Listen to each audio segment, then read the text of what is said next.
चुपचाप नौकरी कर रहे हैं, लेकिन बहुत थोड़े से लोग बिना डरे वह सच बोल रहे हैं जो आपका सच है, इसलिए आप हमें बुलाते हैं और कोई नई बात हम में नहीं है। इसलिए ही तो हमारा आपका अंतर है। लेकिन आप हमें सम्मानित करें, हम यहां से लौट के जाएं और ये बात कह के जाएं कि ऐसे बन जाएगा सम्राट अशोक का मौर्यकालीन भारत। नहीं बनेगा भाई। वो सम्राट अशोक और मौर्य वंश के खिलाफ सबसे पहली तलवार उठाने वाले लोग कौन थे बताइए? पुराने लोग बैठे हुए, नाम तो एक बार लीजिए। पुष्यमित्र शुंग, पता करिए वो कौन था। अब मैं इससे आगे क्या कहूं? और वही लोग आकर के कहते हैं कि गर्व से कहो कि तुम हिंदू हो, तुम जातियों में मत बंटना। अरे जातियों में तुमने बांटा।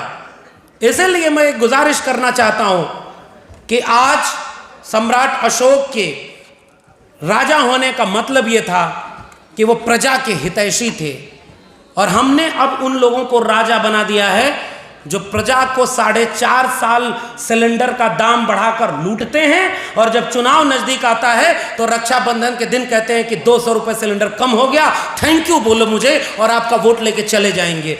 सम्राट अशोक ने कभी धोखा दे करके प्रजा का हितैषी बनने का काम नहीं किया था। सीधा सा सवाल मेरा है, आप मौर्यकालीन भारत बनाने की बात करते हैं तो मौर्यकालीन भारत के केंद्र में सबसे प्रमुख बात कौन थी? न्याय और सुरक्षा, शांति और मोहब्बत, तर्कशीलता, प्रज्ञा, करुणा, और वो सारी चीजें तो खत्म हो रही हैं। आप बुद्ध को याद करते हैं, और बुद्ध का मुझे सबसे प्रिय चीज अगर कोई लगती है, मैंने बहुत कम पढ़ा है क्योंकि उन्होंने बहुत कुछ लिखा और जिया है, लेकिन एक चीज जो समझ में आई है कि तथागत बुद्ध प्रज्ञाशील करुणा की बात करते हैं। तो प्रज्ञा का अर्थ ही तर्क, विवेक, वैज्ञानिकता जुड़ा हुआ है। और जब हम रामस्वरूप वर्मा और जगदेव बाबू को याद कर रहे हैं तो वैज्ञानिक चेतना की बात करते थे। भारत का संविधान अनुच्छेद 51 में वैज्ञानिक चेतना की बात करता है। सम्राट अशोक और मौर्यकालीन भारत में विश्वविद्यालय बनाए जा रहे थे और लोगों को पढ़ने लिखने की तरफ प्रेरित किया जा रहा था। और आज के भारत में क्या हो रहा है? विश्वविद्यालयों को बर्बाद किया जा रहा है, स्कूलों को बर्बाद किया जा रहा है, और अपने दोस्तों के हाथ में स्कूल, कॉलेज, विश्वविद्यालय बेचने के लिए नई शिक्षा नीति 2020 इस देश में लागू कर दी गई है। 40% सिलेबस अब ऑनलाइन मोड में पढ़ाया जाएगा। यूट्यूब पर वीडियो मिल जाएंगी, जिसको डिग्री लेनी है ले लेगा घर बैठे। जैसे पहले मशीनें हुआ करती थी ना, ATM मशीन पर जाते हैं और कहते हैं इतना रुपया दो, वो उतना रुपया दे देती है। किसी और मशीन के पास जाते हैं और कहते हैं ये सामान दो, वो सामान मिल जाता है। वैसे विश्वविद्यालयों की तरह एक मशीन लग जाया करेगी और मशीन में कहेंगे 10वीं की डिग्री दो, 10वीं की डिग्री में इतना रुपया दो, डिग्री लो, 12वीं की डिग्री में इतना रुपया दो, डिग्री लो। और आपके बच्चे जब पढ़ेंगे नहीं तो कथा भागवत सुनने नहीं जाएंगे तो कहाँ जाएंगे? सीधी सी बात है। और स्कूल, कॉलेज, विश्वविद्यालय बचाने के लिए तो हमने कोई आंदोलन किया नहीं। और शिक्षा जब बची नहीं तो अंधविश्वास फैलेगा, और अंधविश्वास फैलेगा तो तमाम लोग इसी तरह के कथा भागवत में जाएंगे। और हमारे यहाँ तो कई बार कहा भी जाता है भाई कि आज एक सबसे महत्वपूर्ण बात जो यहाँ कहनी जरूरी है, जो सम्राट अशोक के धम्म में थी, उनके स्तूपों पे लिखी हुई है, उनके स्तंभों पे लिखी हुई है। और मैं शुक्रिया अदा करूँगा कि आपने भेंट देने के लिए भी अशोक स्तंभ हमें दिया है।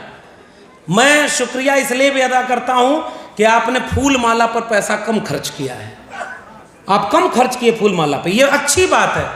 किताबों को पढ़ाइए, लोगों को आए तो यहाँ किताबें और पर्चे बंटवाइए, ताकि ये जो मंथन का कार्यक्रम है वो घर जाएं तो वहाँ मंथन हो, ताकि उससे कोई नया भारत बनाने की बात की जाए।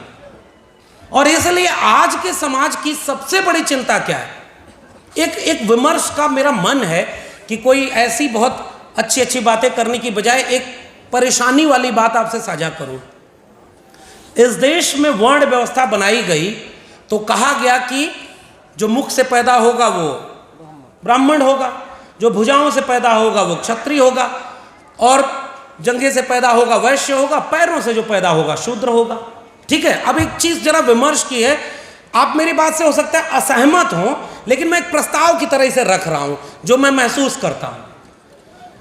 अब एक तरफ आपने कहा कि ये सारे आज जो संविधान की शब्दावली में SC, ST, OBC हैं, ये कौन है? शूद्र हैं। और आज बहुत सारे लोग ये चाहते हैं कि शूद्र के नाम पर हम इन सारी जातियों को एकजुट कर लें। ठीक है, तो शूद्र के पढ़ने का अधिकार नहीं था, शूद्र को शस्त्र उठाने का अधिकार नहीं था, शूद्र को किसी भी तरह का धन संपत्ति अर्जित करने का अधिकार नहीं था।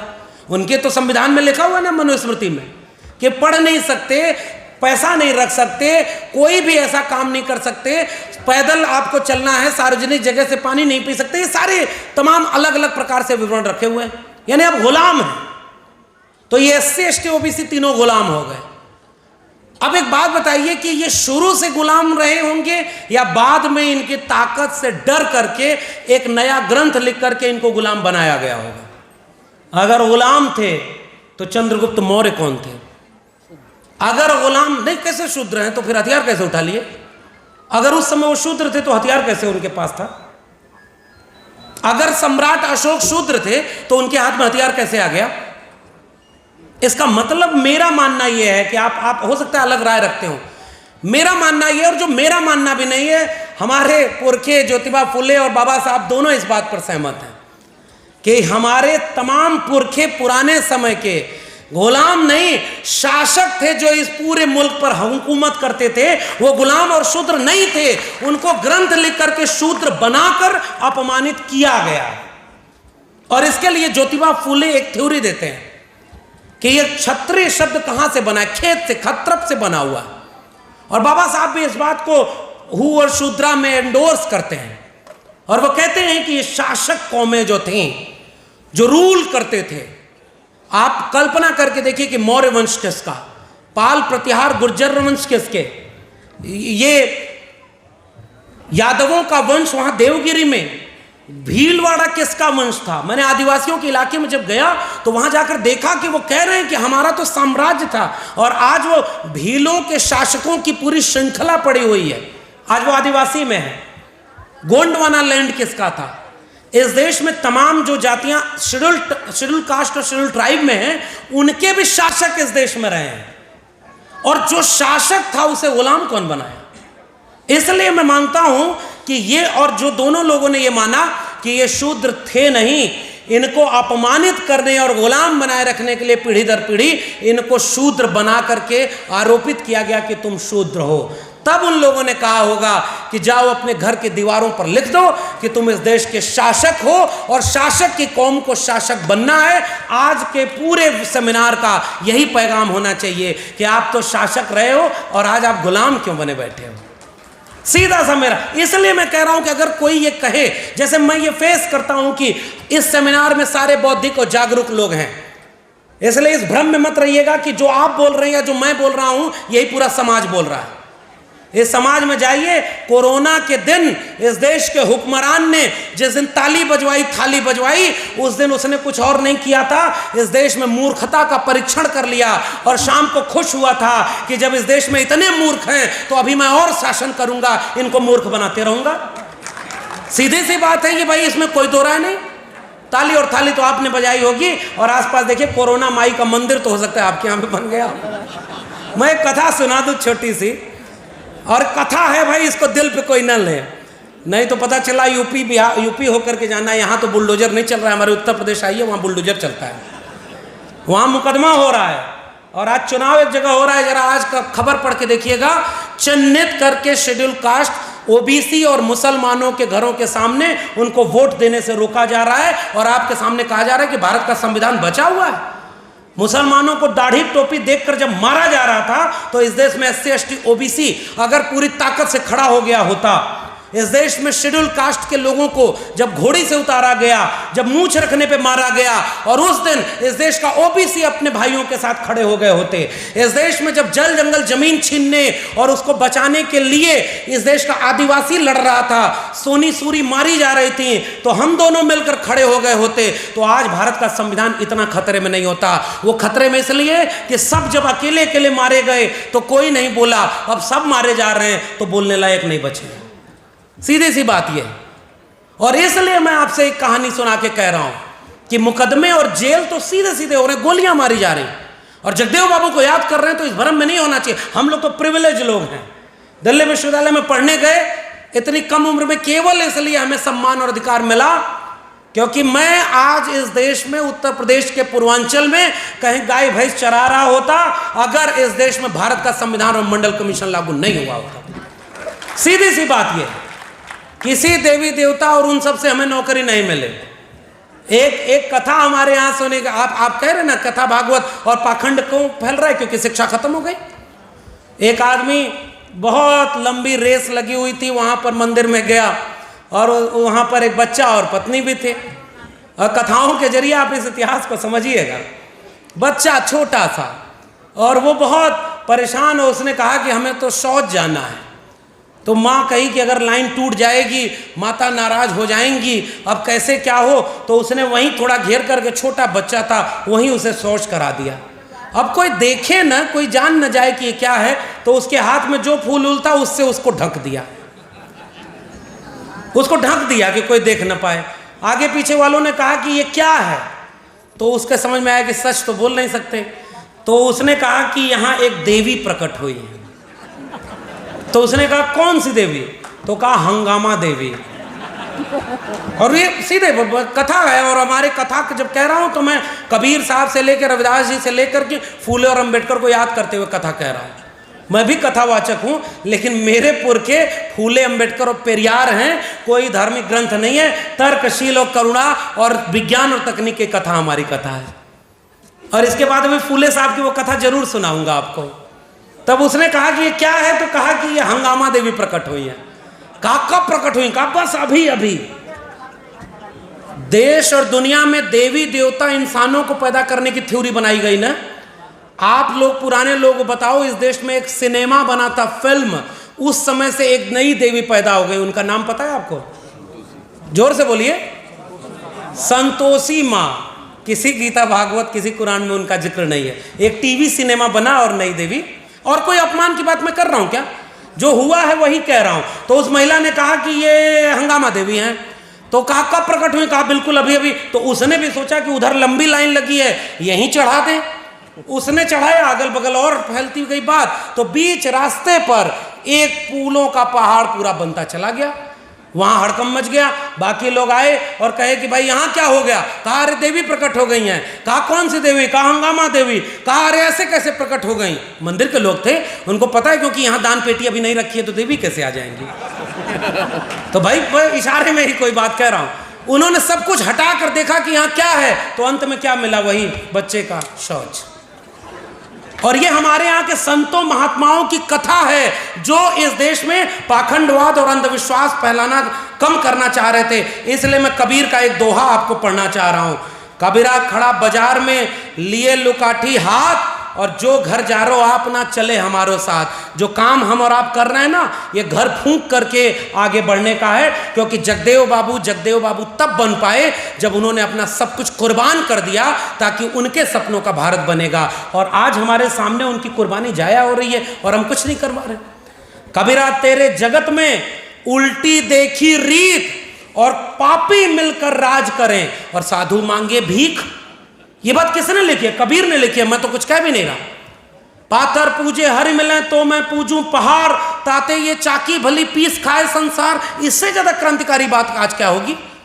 अभी एक पेरियार के वारिस ने कह दिया कि ये जो सनातन है इसको हम खत्म करेंगे। मैं उससे सहमत नहीं हूं, लेकिन उसने फिर एक बात कही कि जिस धर्म में जाति के नाम पर भगवानों का भी बंटवारा हो जाए और मंदिर जाने से रोक दिया जाए, अगर किसी मंदिर में वाकई कोई भगवान था, तो जब मंदिर के बाहर किसी को रोका जा रहा था, तो वो भगवान अगर खड़ा हो जाता कि ये भी मेरा बच्चा, इसको आने दो।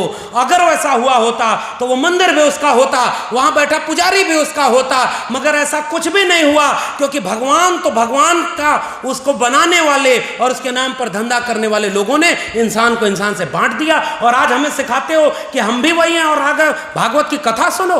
अरे यहां से पटना तक जाइए, मैं अभी आया हूं, कम से कम 10 जगह कथा हो रही है।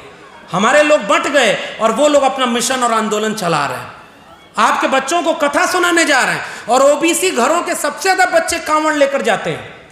कांवड़ लेकर जा रहे हैं। मैं तो कहता हूं कि भाई कांवड़ वालों को यह मत कहो कि कांवड़ लेकर मत जाओ। एक तरकीब सुनिए। कांवड़ वाले जब कांवड़ लेकर आए, जल वल चढ़ा दें, और सारे नौजवान हैं, और जब वो घर बैठे तो उनसे पूछिएगा, बेटा आप पढ़ाई करने किस स्कूल और विश्वविद्यालय में जाओगे? नौकरी किस जगह मिलेगी? अगर तुम इतनी मेहनत धर्म पर कर रहे हो, तो तुम्हारे घर में कोई बीमार हो तो इलाज करने के लिए दवाई है कि नहीं? तुम्हारी गुलामी दूर करने के लिए पढ़ाई है कि नहीं? तुम्हारा रोजगार है कि नहीं, तुम्हारी खेती किसानी है कि नहीं। जो बीमार और लाचार और अनपढ़ भीड़ तैयार की जा रही है नेताओं के द्वारा, इसीलिए कि वो धर्म में फंसी रहे, ताकि स्कूल बर्बाद हो रहा है उसको सोचे ही मत, खेती किसानी बर्बाद हो रही है उसको सोचे ही ना। और तब ये बात सारी कुछ उस समय भी रही होगी, चलती चाकी देखकर दिया कबीरा रोए और दो पाटन के बीच में साबुत बचा न कोई। कबीर से ज्यादा कोई दूरदर्शी रहा होगा क्या? बाबा साहब तो उन्हें अपना गुरु मानते थे। आज भी दो चाकी है साहब, एक धर्म की और एक नेताओं की। ये गोलबंदी ऐसी हुई है इन दोनों के बीच में। सबसे पहले मारे जा रहे हैं मुसलमान, दलित, आदिवासी, फिर पिछड़े, गरीब, कमजोर, बारी बारी सारे मारे जाएंगे। कुछ दिन बाद जो बाबू जगदेव प्रसाद कहते थे ना, ऑक्सफैम की एक रिपोर्ट है, घर घर जाइए, इस बात को समझाइए, अगर 100 रोटी है तो 100 रोटी 100 लोगों में बंटनी चाहिए। बाबू जगदेव प्रसाद कहते थे कि जो शोषण है वो आर्थिक आधार पर है। तो जगदेव बाबू ने कहा कि मैं किसी भी सवर्ण की हरवाही करने के लिए पैदा नहीं हुआ हूं। जगदेव बाबू की विरासत का दावा करने वाले लोग एक वाक्य को अगर याद रखेंगे तो कम से कम अभी वो भी किसी ऐसी की हरवाही नहीं कर रहे होंगे। इसलिए उन्होंने कहा कि ऑक्सफैम की रिपोर्ट 1% लोगों के पास 40% संपत्ति का कब्जा है, 3% संपत्ति पर इस देश के 50% लोग जी रहे हैं। तो इतना आपको गरीब और कमजोर बना दिया गया है कि आप केवल धर्म के लिए सहारा खोजने नहीं जाएंगे। तो इसलिए मैं धर्म में जो जाता है उसका अपमान नहीं करना चाहता, क्योंकि उसको शिक्षा मिले नहीं, उसको जागरूकता मिले नहीं, उसको समझदारी मिले नहीं, और उसके घर में कोई बीमार है, कोई उसके घर में भूख लगी है, उसको लगता है कि कोई देवी देवता उसको मुक्ति देगा, वो चला जा रहा है। उनसे क्या शिकायत करना जिनको कलम और किताब मिली, बड़ी बड़ी नौकरियां मिली, वो जब उससे मुक्त नहीं हो गए तो गरीबों को हम क्यों ताना मारते हैं? सीधे से मेरा बात है, गरीबों का क्या मामला है? और इसलिए उन्होंने कहा कि आज ऑक्सफैम की रिपोर्ट कहती है कि 90% इस देश के लोग 5% संपत्ति पर गुजारा कर रहे हैं। इसलिए हम कह रहे हैं कि जाति जनगणना होनी चाहिए, और जाति जनगणना जो नहीं कराना चाहता वो आपको आपस में बांट दिया है, और इसलिए वो आपको प्रलोभन दे रहा है। महात्मा ज्योतिबा फूले चाहते थे कि तार्किक चेतना पैदा हो। महात्मा ज्योतिबा फूले ने एक नाटक लिखा जिसका नाम है तृतीय रथ, और उसमें एक गरीब आदमी, कमजोर आदमी जब जीवन में बड़ा परेशान हुआ, गांव के लोगों इस किस्से को सुनना और घर घर लोगों को समझाने के लिए, चिढ़ाने के लिए नहीं, समझाने के लिए उनके पास जाना। वो आदमी बोला कि हमारा बड़ा जीवन में कष्ट है, तो दूसरा आदमी बोला लाओ तुम्हारा पतरा देखते हैं, तुम्हारा शनि ठीक जगह पर नहीं है। चंद्रमा पर तो आज गए हैं, पतरा में शनि, राहु, केतु, मंगल सब यहाँ पहले से पहुंचे हुए थे। मंगल ग्रह को पता ही नहीं था कि उसके नाम पर धरती पर लोगों की शादी टूट जा रही है, ये तो यहाँ था ना। और ज्योतिबा फूले ने एक तार्किक वैज्ञानिक बात लिख दी है। उसने कहा कि शनि ठीक जगह पर नहीं है, तो कहा कैसे आएगा हुजूर? तो दूसरा आदमी बोला कि हवन करानी पड़ेगी, 25 गांव के ब्राह्मणों को खिलाना पड़ेगा और ये सारा काम करना पड़ेगा। वो आदमी बोला कितना खर्चा आएगा? तो उन्होंने बोला कि 10,000 आएगा। कहा हुजूर इतना पैसा तो नहीं है। उसने कहा चलो अब तुम्हारे लिए सेल लगा देते हैं, 50% डिस्काउंट, आधा दे दो, हम ये काम करा देंगे। और ये मेरी बात नहीं है, महात्मा ज्योतिबा फूले की है। और उन्होंने कहा कि जब ये हो गया तो कहा कि इतना पैसा भी नहीं है हुजूर।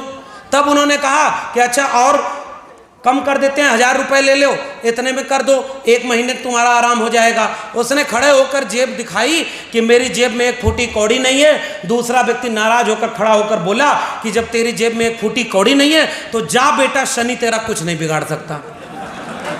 और ये बात कौन कह रहा है? महात्मा ज्योतिबा फूले कह रहे हैं, क्योंकि तर्क जब आएगा तो अंधविश्वास खत्म हो जाएगा। हमारे यहाँ पूर्वांचल में कथा सुन चलते हैं, बहुत दूर नहीं है पूर्वांचल के लोगों, भोजपुरी आप भी समझते हो। एक गांव में 4 बच्चों ने गदहा मार दिया, और गदहा मार के एक उन्हीं के पास पहुंचे। आप समझ जाइए, मैं जाति का नाम नहीं ले रहा हूं। उनके पास पहुंचे, कहे हुजूर ये तो गलती हो गई, गांव के 4 बच्चों ने गदहा मार दिया है। तो वो जो बड़े श्रेष्ठ अपने को धरती पे उनके अवतार, उन्हीं की जमात के बैठे थे, उन्होंने कहा ये तो बहुत बड़ा पाप हो गया। तो कहा क्या होगा? कह रहे तो 22 प्रकार के नरक हैं, किसी में तला जाएगा, किसी में भुना जाएगा, किसी में काटा जाएगा। कहा मुक्ति कैसे मिलेगी? कहा वही हवन कराओ, बड़ा कई गांव के ब्राह्मणों को बुला के खिलाना होगा, तब जाकर के मुक्ति होगी, हम पूजा पाठ करेंगे, तब तुम जाके मुक्त होगे। तब तक गांव वाला धीरे से एक जाके उनके कान में बोला कि हुजूर ये जो 4 बच्चे गदहवा को मारे हैं, इसमें एक आपका बेटा संतोष भी था। भोजपुरी में हमारे यहाँ कहावत चलती है, गाँव के लोगों इस बात को समझिए। दुई चार लइकन में एक संतोष और गधा के मरले में कौनो न दोष। आप सोचिए ना कैसे आपको अंधविश्वास में जकड़ा गया है। और ये कम से कम न मौर्यकालीन भारत है, न आज का भारत है। फूले अंबेडकर पेरियार के सपनों के भारत में तर्क, विज्ञान और विवेक था। और स्कूल, कॉलेज, विश्वविद्यालय हम नहीं बचा पाए। घर का लोग कोई पढ़ने नहीं जा पाता है, कोई वहां से कोई आगे नहीं बढ़ पाया, तो कैसे वो अपने इस अंधविश्वास से दूर हो जाएगा। और हमारे लोग जो पढ़ लिख लिए वो भी इस अंधविश्वास में फंसे हुए हैं। इसलिए मैं एक बात कह रहा हूं, एक किस्सा है, इसको सजग होकर के समझिएगा। एक बार इशारे में कुछ इशारा 2024 के पहले एक बार एक घर में शादी थी। शादी की तैयारी हो गई, सारे लोग गहना, धन दौलत, खाने पीने सबकी सामान जुटाए। और शादी के एक रात पहले चोर और डकैत आ गए, सबको घर में कैद कर दिया, सारे लोगों को एक तरफ पे बंद कर दिया कमरे में, सब कुछ लूट लिया, सब कुछ अपने में भर लिया, ले जाने लगे। तो उसमें जो सबसे बड़ा था चोर, वो आकर घर वालों से कहा कि सुने हैं शादी है। तो घर वाले बोले जी। तो कहा किसकी है? तो कहा इस बच्ची की है। तो कहा बच्ची को बुलाओ। और उसने उसी चोरी के माल में से 100-200 रुपया निकाल कर शगुन पकड़ाया, ले बेटी तेरे लिए शगुन देकर जा रहे हैं। इशारे में समझिएगा। जब वो चोर सब चले गए, घर वाले सोचे कि चल के मुकदमा दर्ज कराया जाए और इनको बताया जाए कि इन्होंने गलत किया है। उसी घर में से कुछ लोग बोल पड़े, जाने दो, चोर तो थे लेकिन दिल के बड़े साफ थे, जाते आते 200 रुपया शगुन तो देकर चले गए। चुनाव आएगा, शिकारी आएगा, जाल फैलाएगा, दाना डालेगा, पक्षियों तुम फंसना मत। यही बात कबीर कह गए, यही बात रविदास कह गए, यही बात फूले अंबेडकर पेरियार कह गए, यही बात जगदेव बाबू राम स्वरूप वर्मा कह गए, यही बात मंडल साहब कह गए, कांशीराम कह गए। मगर हम सब ये गाना गाते गाते भी उसी जाल में फंसते जा रहे हैं। एक गुजारिश करके अब जा रहा हूँ, आपने बुलाया, सम्मानित किया, आप सबका बहुत धन्यवाद। और एक दो चीज़ें आप जाते हुए सोचिएगा जरूर। संविधान बदलने वालों के साथ जो भी खड़ा है वो आपकी जाति बिरादरी, मेरी जाति बिरादरी का भी क्यों ना हो, आप उसके साथ खड़े हो सकते हैं क्या? और अगर जगदेव बाबू को याद करने वाले, पेरियार ललई सिंह और मंडल को याद करने वाले और अंबेडकर को याद करने वाले अगर इस बात के खतरे को नहीं पहचान पा रहे हैं कि अगर संविधान बदलने वाले हमको लड़ाने के लिए कह गए कि ओबीसी में तुम्हारा दुश्मन ये है, शेड्यूल कास्ट में तुम्हारा दुश्मन ये है, आदिवासी में तुम्हारा दुश्मन ये है, और हम आपस में ही उलझ गए, तो फिर संविधान अगर लुट गया तो हम में से कोई नहीं बचेगा। इस बात को पहचानिए। और दूसरा काम सामाजिक और सांस्कृतिक आंदोलन का तभी चल पाएगा। कल्पना करिए, अभी इंदू जी जब बोल रही थी, मैं उसी उत्तर प्रदेश से हूँ जहाँ मुझे पता है कि जब इस जगह तो गालियाँ दी गई, इन्होंने बताया ना, कर पूरा गद्दी छोड़ धर उस तरह। और ये गाली किसी मुसलमान या दलित ने दी थी क्या? ये गाली किसने दी होगी कर्पूरी ठाकुर को? राम नरेश वापस जाओ, वापस जाके भैंस चलाओ। मैं सवाल पूछता हूँ, ये गाली देने वाला कौन था? ये गाली देने वाला वही था, अहिर गणेरिया कुर्मी चोर और धर सारे का टंगरी तोर। ये गाली किसने बनाई थी? हम आप भूल गए? बाबू जगदेव प्रसाद ने क्यों कहा था कि मैं उनकी हरवाही करने के लिए पैदा नहीं हुआ हूं? और हम एक कुर्सी में एक टिकट पर बिक गए। और इसलिए मैं पूछना चाह रहा हूं कि जब वो कर्पूरी ठाकुर को गाली देते रहे, जब वो जगदेव बाबू के साथ इतना अन्याय किए, जब वो इस प्रदेश में भी, भाई आप देखो ना, खीरा चोर जेल में और हीरा चोर विदेश में, ये किसका शासन है भाई? ये जो उनका चुनाव जैसे ही आएगा, उनके प्रचारक पहले आ जाएंगे, पहले कुछ बाबाओं को भेज दिया प्रचार करने, फिर ईडी और सीबीआई आएगी, पीछे से वो आएंगे और आपका वोट ले जाएंगे। जो अशोक का धम्म चक्र प्रवर्तन वाला जो चक्र है, उसको बदलना चाह रहे थे। मेरा सवाल गांव-गांव तक ले जाना, मोतिहारी के लोगों जो आपको हिंदू बनाने आते हैं, उनसे पूछना, भारत की जंग आज़ादी में उन्होंने क्या किया था? अंग्रेजों का साथ दिया था कि नहीं दिया था? और अंग्रेजों का साथ देने के बाद जब इस देश में तिरंगा बना तो ये 3 तिगाड़ा काम बिगाड़ा की कहावत को आगे ला करके तिरंगे का विरोध किसने किया?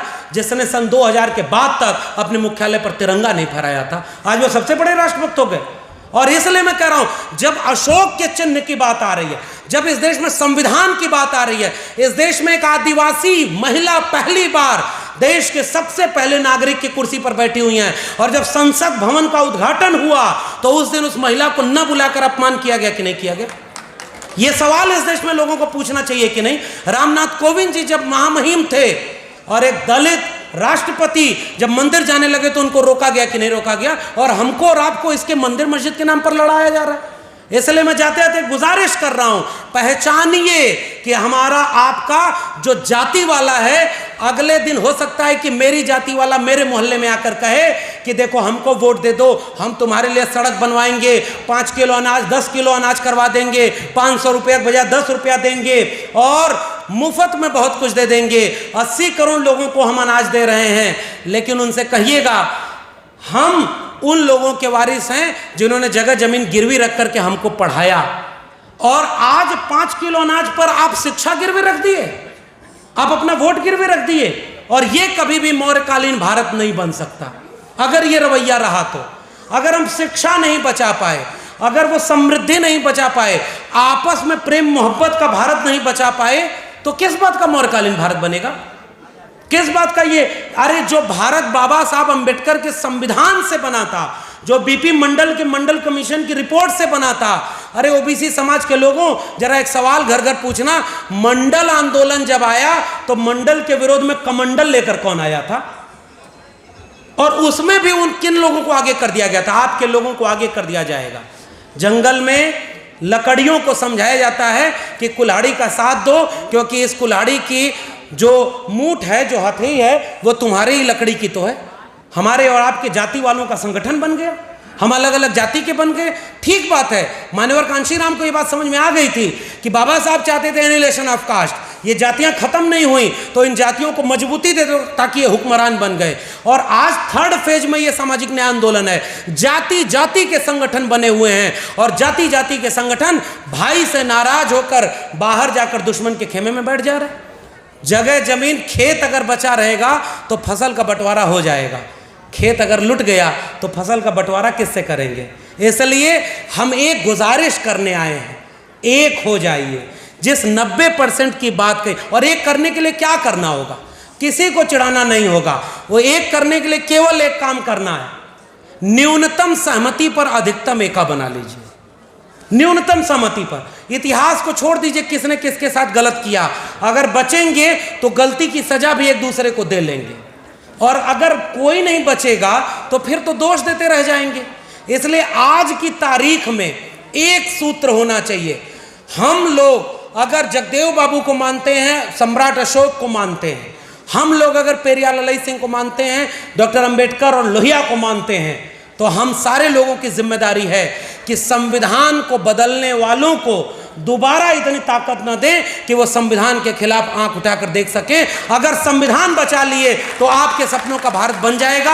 आपने मुझे आमंत्रित किया और आपने इतना बड़ा, इतना प्यारा सेमिनार आयोजित किया। मैं जानता हूं कि आज की तारीख में वैचारिक कार्यक्रम में भीड़ जुटाना मुश्किल होता है, मगर एक बात याद रखिएगा, जहां वैचारिक बात होती है वहां संख्या नहीं गिनी जाती, क्योंकि यहां एक व्यक्ति लाखों पर भारी होता है। मगर इस विचार को इस सेमिनार हॉल से निकाल करके पूरे बिहार के लोगों और थोड़ा सा उत्तर प्रदेश तक भी जाने दीजिए। हम लोग केवल इसी मुहिम में लगे हैं कि कैसे बिरसा, फूले, अम्बेडकर, पेरियार के सपनों का भारत बन जाए। अगर वो सपनों का भारत बनेगा तभी हम बचेंगे, तभी ऐसे कार्यक्रम फिर हो पाएंगे। अगर वो नहीं बचा तो न संविधान रहेगा, न इनमें से कोई रहेगा। इतना है, बचा सकते हैं तो बचा लें, क्योंकि पुरखों ने बहुत संघर्ष करके हमें ये सौंपा है। और हम सब लोग अगर इतनी तादाद में होकर केवल आपस में बिखर कर किसी से बचा नहीं पाए तो हम आने वाली पीढ़ियों की नज़र में दोषी होंगे और उनके गुनहगार होंगे। बहुत बहुत धन्यवाद।